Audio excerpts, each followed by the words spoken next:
Comme le procureur allemand ou le président de la République avant lui, Albert II de Monaco s'est d'abord recueilli devant le monument aux morts, victimes du massacre du 25 août 1944.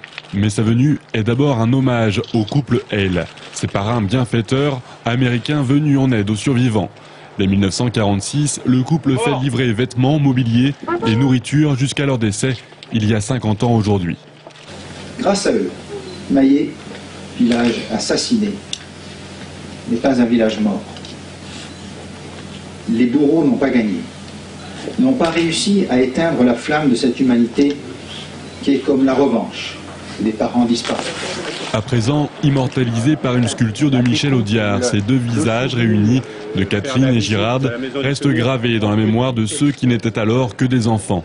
Tous se souviennent de leur visite à la Tour Eiffel et chacune de leurs visites qui était jour de fête, mais pas seulement. Ils ont amené beaucoup. Ils étaient charmants. Puis alors très simple, hein.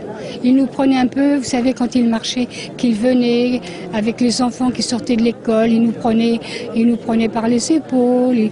Ils étaient vraiment, c'était des gens adorables. Hein. Bernard Hélium, le maire du village, voit dans cet hommage et la venue du prince de Monaco un nouvel appui au combat de mémoire que mène le village depuis plusieurs années maintenant.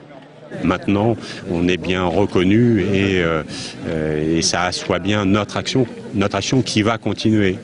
C'est qu'une étape, mais il y a des suites à cet engagement.